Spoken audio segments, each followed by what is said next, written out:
notas lá, né, da prova, vocês depois verifiquem lá, espero que vocês já tenham verificado, tá? A nota da prova e das sabatinas que nós fizemos até agora, tá certo? Então, estão todas lá disponíveis. Bom, o nosso assunto hoje é sobre correlação e sobre a repetibilidade. Então, a gente vai falar hoje o que é correlação, o que é repetibilidade, tá certo? São duas palavras novas aí, né? A gente viu a primeira palavra nova na aula passada, que foi herdabilidade, e a gente viu que a herdabilidade é o quanto uma característica pode ser herdável, o quanto daquela medida fenotípica que eu vou lá e meço no animal, o quanto daquilo é de natureza genética, para eu poder saber quanto daquilo pode ser passado para a minha progênie. A aula de hoje nós vamos falar sobre correlação, né? Mais precisamente, nós vamos falar sobre correlação genética, correlação fenotípica e correlação ambiental. Mas antes de falar especificamente das correlações genética, ambiental e fenotípica, eu preciso falar o que é a correlação para a estatística, porque a gente pega a ideia da correlação da estatística para poder aplicar na genética e no melhoramento. Bom, na estatística, eu não sei se a professora Leandra falou, mas faz parte do assunto da estatística básica. A correlação acontece quando duas variáveis elas variam entre si, elas possuem uma relação entre si, uma relação íntima, inclusive, a gente brinca, tá certo? Ou seja, quando eu tenho duas variáveis que são medidas ao mesmo tempo e elas existem algum tipo de relação, elas possuem uma correlação entre elas. Essa correlação, quando ela é dita positiva, implica que o aumento em uma característica implica em aumento em outra característica, tá certo? E que quando diminui uma determinada característica, diminui também, né, a outra característica. Isso seria um dos exemplos da correlação, tá certo? O que a gente tem que ficar atento é que, muitas vezes, algumas características podem ter correlação, mas não faz muito sentido.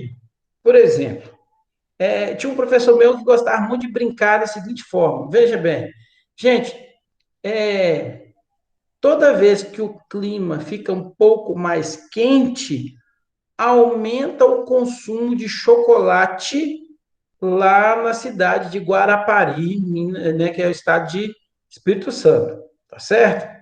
Isso é uma brincadeira que eu gostava muito de fazer e para mostrar para a gente tentar entender como funciona a correlação. Olha o que ele está dizendo. Ele dizia que toda vez que a temperatura aumenta muito, né, o clima, né, entra no verão com a temperatura aumentando, implica em um aumento do consumo de chocolates. Por que ele brincava assim? Bom, porque é o seguinte, Guarapari é uma cidade litorânea, né? Uma cidade do estado do Espírito Santo.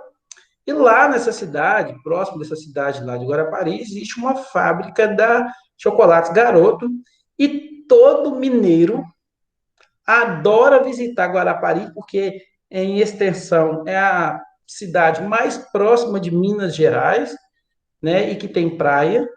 E todo mineiro adora ir lá visitar essa fábrica de chocolate e comprar chocolate, que era, né, agora até que acho que não sei, tem muitos anos que eu não vou, mas então eu brincava muito isso, que toda vez que essas duas características eram correlacionadas, era temperatura e consumo de chocolate era correlacionado.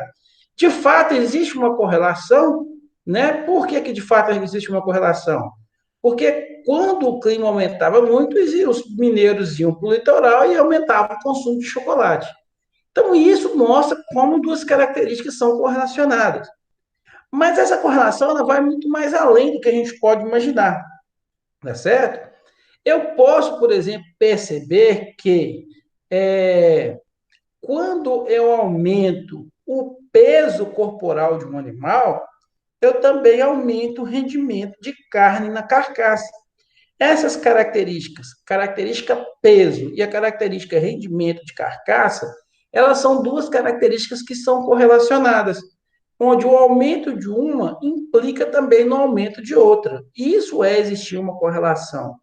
Só que nem sempre a correlação vai ser desse jeito, aumentar uma e aumentar outra. Pode acontecer delas serem antagônicas, o aumento de uma característica implicar na diminuição de outra. Um belo exemplo disso é toda vez que você aumenta o número de ovos, né, postos por matrizes, o tamanho do ovo diminui e o peso, consequentemente, também. Então, olha que interessante, você aumenta o número de ovos, o peso e o tamanho dos ovos cai. Se você diminui o tamanho de ovos, o número de ovos, se você diminui o número de ovos, o peso e o aumento de ovos também aumenta, né? O peso e o tamanho dos ovos também aumentam. Então, essas características, existem correlações entre elas. A pergunta é, o que causa essas correlações? Bom, com relação às correlações genéticas, são duas causas que nós temos. Uma é chamada pleiotropia. A pleiotropia na genética, vocês às vezes não estão lembrados, mas eu lembro de eu ter falado isso com vocês. Ela acontece da seguinte forma: é quando eu tenho um gene que é responsável por duas características ao mesmo tempo, tá certo? Então, um único gene controlando duas características. E aí, como essas características elas estão muito, né, interligadas, se eu alterar a frequência gênica de um gene, eu acabo alterando a frequência gênica do outro gene também, pelo fato de elas serem características pleiotrópicas. Outra razão para a ocorrência da correlação é quando eu tenho a ideia de ligação gênica. Ligação gênica foi a última matéria que nós falamos lá na genética. Como é que funciona a ligação gênica? Dois genes são ligados ou estão ligados quando eles estão no mesmo cromossomo. Então, quando eu tenho dois genes no mesmo cromossomo, e cada gene desse sendo responsável por uma determinada característica, por exemplo, quando eles estão no mesmo cromossomo e eles estão muito próximos, esses genes eles não segregam como os outros genes que estão em cromossomos diferentes. Quando os genes estão em cromossomos diferentes, quando vai ocorrer lá na metáfase, né, da meiose lá, da meiose 1, esses genes eles vão se segregar, eles vão se separar e cada um vai para um lado de uma célula, né? E no final da meiose, lá quando eu tenho quatro células, isso pode ter uma segregação fantástica aí, e é essa segregação que faz o aumento da variabilidade. Mas quando os genes estão no mesmo cromossomo, e se eles estão muito próximos, mesmo que haja crossing over, dificilmente, como eles estão próximos, vai haver crossing over entre esses genes. E aí eles acabam sendo carregados em conjunto. E ser carregado em conjunto faz com que haja correlação. Muitos genes, inclusive, não estão nem próximos, são um em cima do outro. Porque pode acontecer numa sequência gênica, ela ter a cabeça, o início da sequência, o fim da sequência, mas no meio desse gene, ele ser início de uma sequência de um outro gene. Então, nós temos genes sobrepostos. E aí, na hora de fazer a seleção, não corre crossing over entre eles. Vocês vão estar lembrados na genética lá que a gente calculava a distância entre os genes, que era dada em centimorgan. Quanto menor essa distância entre genes, mais difícil seria esses genes de se separarem, de se segregarem. Né? Não sei se vocês lembram dessas aulas que eu dei lá. Então, essas são as causas da correlação.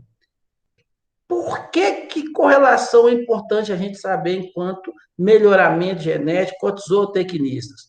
Porque é o seguinte, ela pode ser usada como estratégia de seleção de algumas características difíceis de mensuração, por exemplo. Quer ver um exemplo? Vamos imaginar que você esteja trabalhando com melhoramento de suínos. E vamos imaginar que você precisa, né? Foi pedido a você que você melhorasse o rendimento de pernis do seu, né? Daquela granja lá, dos suínos daquela granja. E aí você, para poder melhorar o rendimento de pernil, você precisa saber se o animal possui um bom rendimento de pernil, tem que matar, bater o animal, ir lá, cortar o pernil e pesar, certo? Bom, Antes que você peça ao Iago para lá matar o animal, né, destrinchar ele, tirar o pernil para a gente pesar, será que não existe uma forma que eu consiga fazer seleção de forma que eu não precise matar o animal? Porque se eu matar o animal, como é que vai deixar filhos? Ah, eu congelo o sêmen dele. É, mas você vai congelar o sêmen dele, um dia vai acabar, né? Então, não seria que, será que não tem uma forma de eu, né, de eu conseguir fazer essa seleção sem precisar de mexer, de matar o animal? De repente o Iaco pode nos ajudar, Tristão. Quem sabe, né? Mas então, o que a gente pode fazer é tentar achar uma característica que seja altamente correlacionada com essa característica e que, ao fazer seleção nessa outra característica, eu automaticamente ganho nas duas, tá certo? Essa é a grande sacada da correlação. Sei lá, não fiz isso aí é só uma suposição. De repente, se eu pegar, por exemplo, sei lá, o perímetro da canela do animal, ele tem uma correlação alta com o rendimento de carcaça. Animais com maiores perímetros de canela terão melhores, né, rendimento de pernil, e aí é muito mais fácil eu fazer seleção do animal pelo perímetro, né, da canela dele, que ele ainda mantém ele vivo, do que ter que matar o animal, correto? Então, galera, isso é mentira, tá? Tô só dando uma suposição, né? O que o pessoal faz, na verdade, com rendimento de carne de pernil, é usar uma outra medida muito interessante, que é chamada de área de olho de lombo, né? Acho que eu já falei para vocês sobre a área de olho de lombo. É como se você pegasse um animal e fizesse uma secção nele, né, transversal. E aí você pega ali a área do olho de lombo, você consegue fazer obter essa área de olho de lombo através de ultrassom. Então, com ultrassom, você consegue observar o tamanho do lombo do animal. Quanto maior a área desse lombo, mais cortes nobres esse indivíduo tem. Então, com um simples ultrassom, você obtém essa medida e aí você tem uma ideia de como é outras partes nobres, como, por exemplo, o pernil, tá? Então, a gente não precisa bater o animal. A gente faz isso, a gente pega, então, eu até, não sei se eu já falei isso para vocês, mas deixa eu só mostrar rapidamente o que é a área de olho de lombo, que eu falo isso na apresentação lá, depois vocês vão ver. Mas aqui, ó, deixa eu mostrar para vocês a área de olho de lombo. Vou mostrar agora só um minutinho. Deixa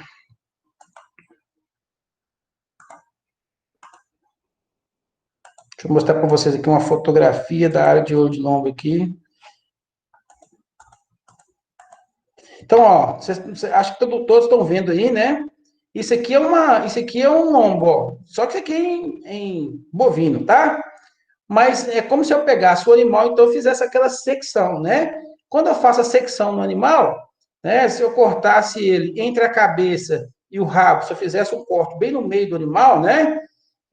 Então eu teria um pedaço que eu ia ter lá no animal seria isso aqui. Isso que vocês estão vendo aqui é o lombo do animal. No caso dos bovinos, é onde você está, por exemplo, né? São as regiões onde você vai ter o contrafilé, o filé mignon, que são consideradas carnes de é, alta qualidade aqui, né? Nesse caso. Bom, no suíno, a gente vai ter o lombo, né? O lombo hoje também já se fala em filé, contrafilé de suínos, tá certo? Mas basicamente a gente chamava esse corte aqui, que era um corte todo longitudinal de lombo, né?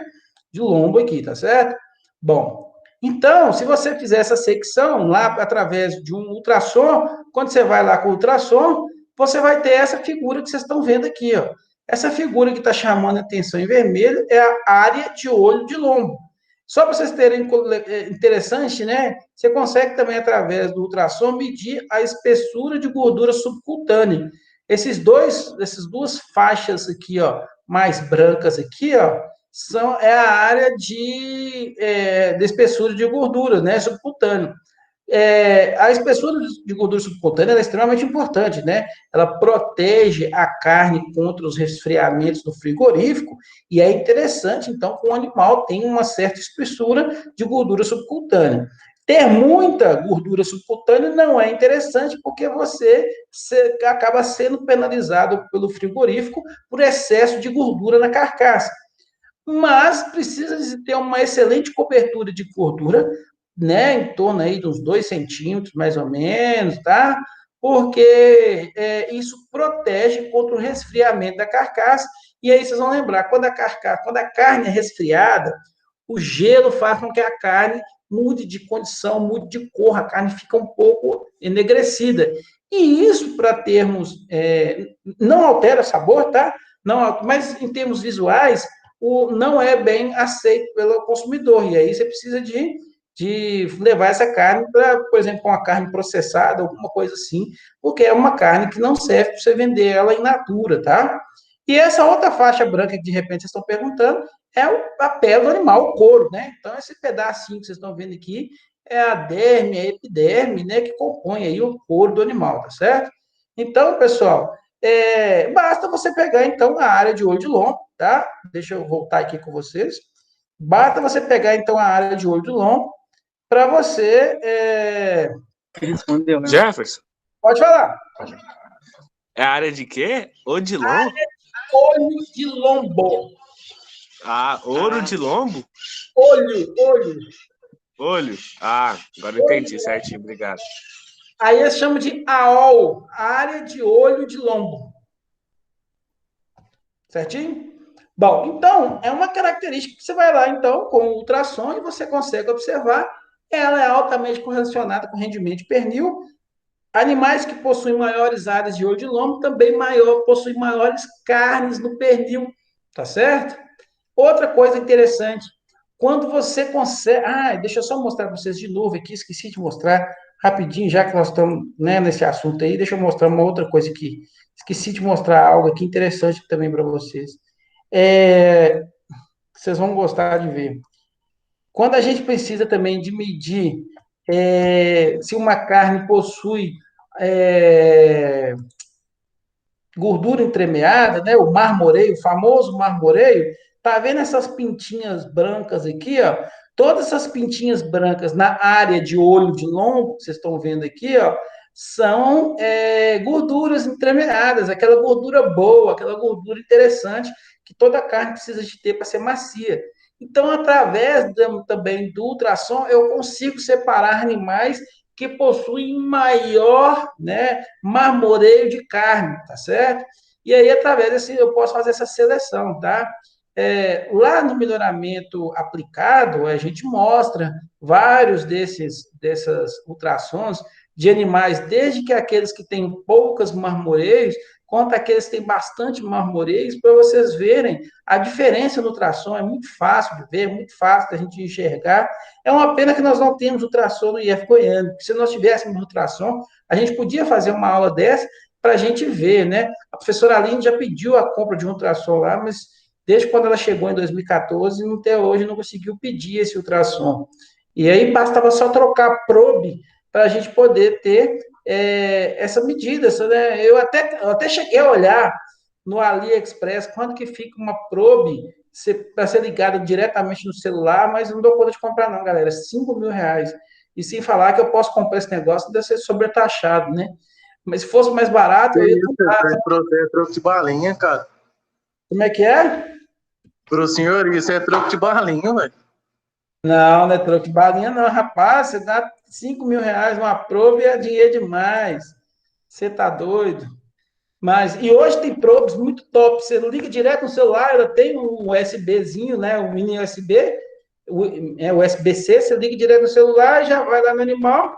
Ali você já dá diagnóstico de gestação, se for o caso. Você precisa de olhar a área de olho, de lombo, cultura subcutânea, tá? Tem outras medidas que a gente olha lá, a ramp, por exemplo, coisas que a gente vai ver lá no melhoramento aplicado. Você vê tudo ali, é muito show de bola, certo? A área de olho de lombo do vaguio, Caio, é assim, tem mais coisa branca do que, né, vamos falar assim, tem mais parte branca do que escura, tá? É muito interessante de ver. Depois vocês digitam aí no Google aí, né, área de olho de lombo de vaguio, vocês vão ver aí, ó, ultrassom de área de olho de lombo de vaguio, vocês vão ver. Então, galera, Comprou uma pequena dela pra nós, Jesus. como é que é? Comprou uma picanha de wagyu pra nós. Vender meu Hoje. carro para comprar uma picanha de wagyu para deixar. Que jeito, pessoal, você tem dinheiro, hein? Mas eu não tô tendo dinheiro para comprar carne, que é picanha de Nelore, eu vou ter de. Ah, nem de Nelore, nem pé duro eu tô tendo, eu vou ter de wagyu, é louco. Eu tenho nem Mas você noção. falou que lá do Iag tava barato, hein? Você pode comprar do Querido, Iag. sinceridade, um quilo de picanha de wagyu deve estar o quê? Uns R$ 400, por aí, não R$ 600, alguma coisa assim. Eu acho que é mais ou menos esse valor aí, por aí. Então, galera, pode falar, Iago. Ah, já abaixou a mão. Então, galera, essa é a importância, então, da correlação. A gente consegue medir características que a gente não mediria facilmente. Quer ver uma outra característica? Conversão alimentar é algo difícil de medir. Eu já falei isso para vocês. Conversão alimentar é característica muito difícil da gente ter. R$ 450, viu? Vi aqui. Beleza, então não foi muito longe, não. R$ 500 mesmo, próximo disso aí. Então, a conversão alimentar é muito fácil. O que é a conversão mesmo? É o que o animal consumiu sobre o que ele ganhou, né? Eu vou lá e pego o peso dele. Pegar o peso do animal é fácil, mas e o consumo, estimar consumo? Porque não basta você, sei lá, pegar e jogar lá, ir lá pegar, por exemplo, um volumoso, pesar ele, dar para a vaca comer e pronto. Não basta isso, não. Você tem que estimar o que ela realmente consumiu. Parte disso tem perdas, tem cai no chão. Então,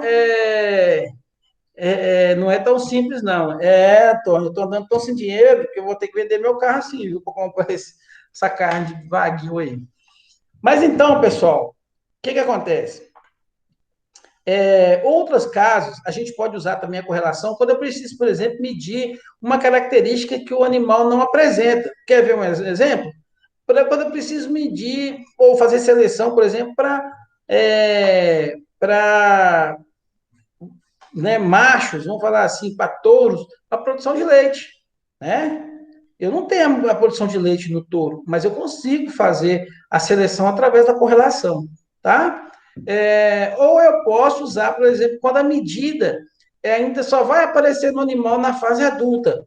E aí eu posso medir um pouco mais cedo, né? Por exemplo, se existir alguma característica, quer ver? Uma característica que a gente usa muito mesmo, né? Às vezes até no macho, às vezes, né? E que anda mais rápido, é quando eu pego o perímetro escrotal, porque a medida do perímetro escrotal ele tem muita coisa a ver. Uma é que ele mostra a capacidade de sêmen que aquele animal pode produzir, mas ele também tem uma medida interessante. Animais com maiores perímetros escrotais têm a tendência a ter, existe uma correlação alta e forte, tá? Em que as filhas entram na fase de puberdade mais cedo. Ou seja, as filhas daqueles touros cuja o perímetro escrotal é maior, elas tendem a ser mais precoces, tá certo? Uma medida de precocidade. Então, são causas que a correlação pode nos ajudar. Vocês vão ver no videozinho lá, existem 3 tipos de correlação: é a correlação genética, a ambiental e a fenotípica. A genética, o próprio nome já fala, é a correlação entre os genes, né, que compõem determinadas características. A correlação ambiental tem mais a ver com o ambiente comum dos animais, certo? Ou seja, uma correlação onde os animais estão mais juntos, por exemplo, animais de mesma fazenda, animais de mesmo rebanho, animais de mesmo ano de criação, se for um caso de pintinhos, animais de mesmo galpão dentro de uma determinada granja, tá? No caso de suínos, animais de uma mesma leitegada. E eu tenho a correlação fenotípica, que nada mais é do que aquela correlação que eu estou vendo, aquela correlação que eu acabei de medir no animal, que ainda não separei do que é genética, o que é ambiente. Da aula passada a gente já viu isso aí, certinho?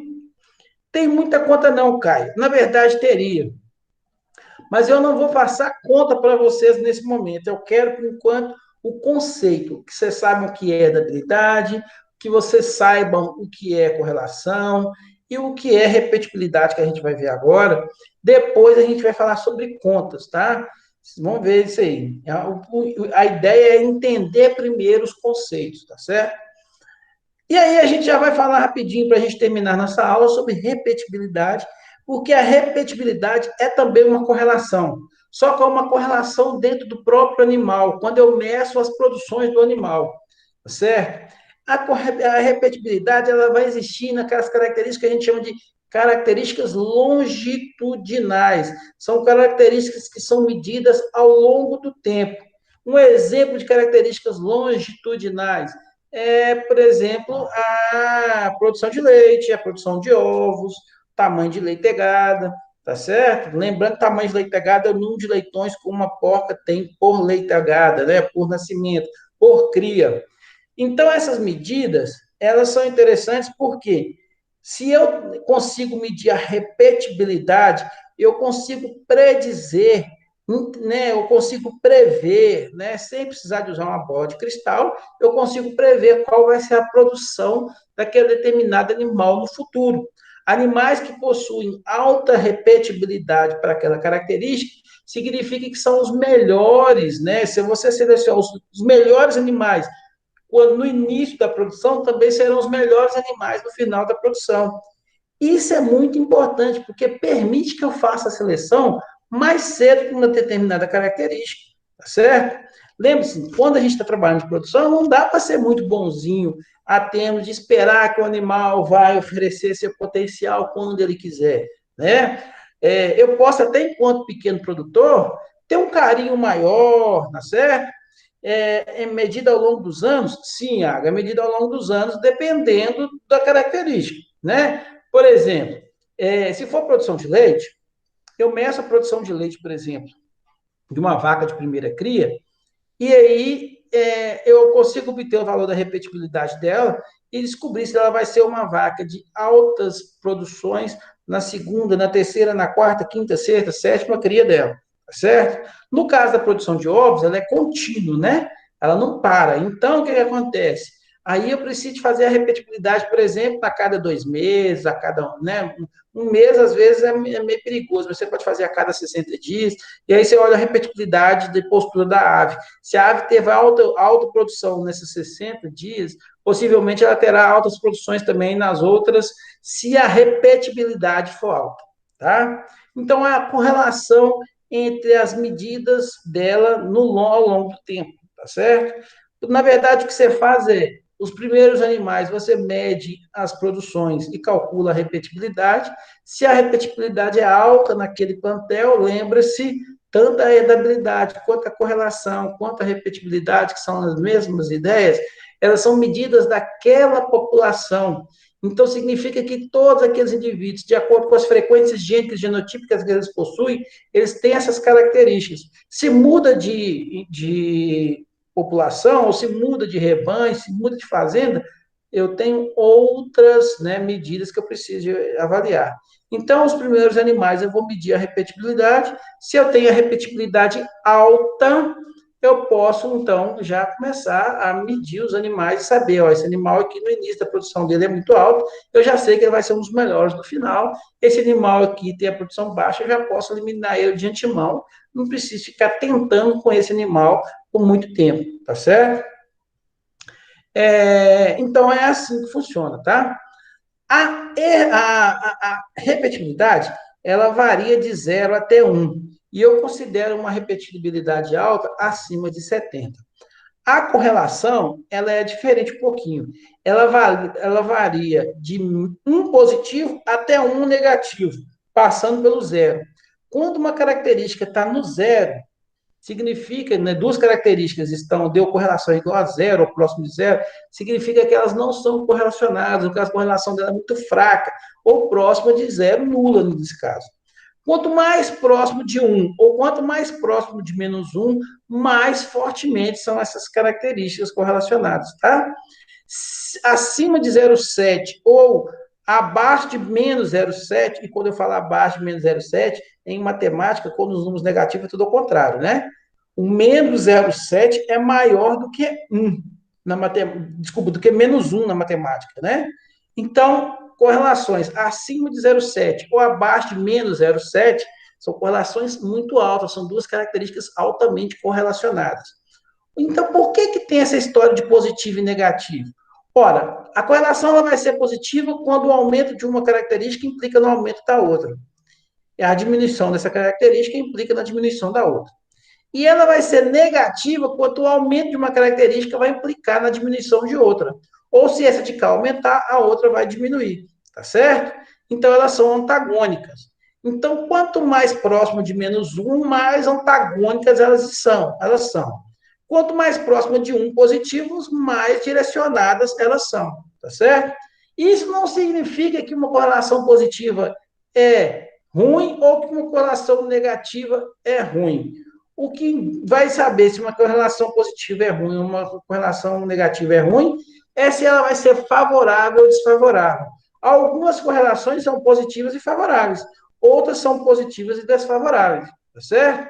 Lá no vídeo eu falo muito bem sobre isso, o que é uma correlação positiva favorável, o que é uma correlação negativa favorável, tá certo? O que é uma correlação positiva desfavorável, o que é uma correlação positiva negativa favorável, tá? Então, lá tem alguns exemplos que dá para você entender. Mas só de antemão, por exemplo, ó, se eu aumento, vamos lá, se eu aumento a produção de ovos, eu diminuo, né, o tamanho do ovo. É uma correlação negativa, não é? O aumento de uma implica na diminuição da outra. Isso é favorável ou desfavorável? Isso é desfavorável, né? Eu não quero que aconteça isso. O ideal seria aumentar o número de ovos e aumentar também o tamanho do ovo, mas isso não acontece, tá certo? Então, nem sempre ela vai ser favorável ou desfavorável, e a gente tem que ver o que acontece, tá? Mas quer ver um exemplo de negativo e desfavorável? Ó, o aumento, desculpa, a diminuição da espessura de toucinho em suínos implica em maior rendimento de carcaça. É uma medida de correlação, é uma medida que a gente chama de. A espessura de toucinho é uma medida muito importante em suínos, porque é fácil obter através do ultrassom, e quanto menor o toucinho, né, a espessura de toucinho, mais rendimento de carne na carcaça existe. Essas características elas são antagônicas. Então, ela é um exemplo de características negativa, ou seja, a diminuição da espessura de toucinho aumenta o rendimento de carcaça e é favorável, é o que eu quero, tá certo? Então, a correlação pode ser negativa e favorável. Nas granjas Loyola faz o ovo júnior. Eu não entendi muito isso não, mas tudo bem. Por Então, causa do tamanho do ovo, o senhor não lembra lá da visita que nós fez? Que eles têm ah, o ovo júnior lá?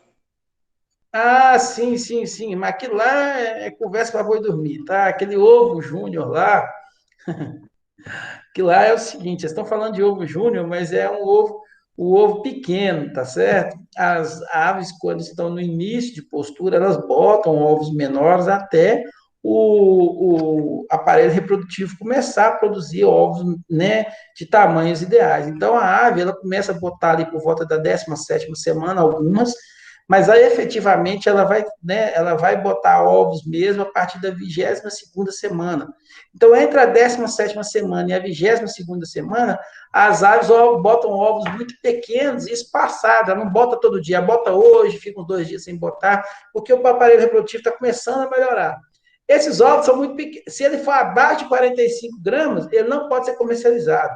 Se ele for acima de 45 gramas, ele pode ser comercializado, mas ele tem que ser chamado de ovo pequeno, né? Não é esse tamanho grande que eles falam, né? Então, o ovo pequeno. Só que ninguém quer comprar um ovo pequeno, né? Você vai querer comprar um ovo extra, né? Com um ovo grande. Aí eles falam lá que é jogada de marketing, de falar que aquele ovo pequeno é o ovo júnior, que é o ovo para criança. Aquilo é jogada de marketing, tá bom? O ovo abaixo de 45 gramas ele não pode ser comercializado, ele só pode ser vendido em forma de ovo líquido ou ovo em pó, tá certo? Ele não pode ser vendido, e só pode ser vendido também para a indústria, né? Para a indústria de macarrão, por exemplo, indústria de pães ou mesmo padarias, tá? Isso é uma jogada de marketing lá. Pessoal, alguma dúvida aí? Não, tem não. Bom, então, se não tem uma dúvida, a gente para por aqui. Eu peço que vocês assistam. Eu vou lançar o vídeo agora no YouTube, daqui uns 15 minutinhos, ele já está disponível lá. Assistam as aulas, façam os exercícios, tá bom? Eu vou dar um print aqui na tela rapidamente para eu fazer a chamada de vocês. E, no mais, muito obrigado, abraço a todos. É o que eu tinha para falar hoje com vocês. Se ninguém tiver nenhuma dúvida, a gente para por aqui, tá bom? Certinho. Tchau, tchau, pessoal. Bom final de semana. Até mais. Falou, professor, com Deus. Tchau. Sextou. Que isso, hein?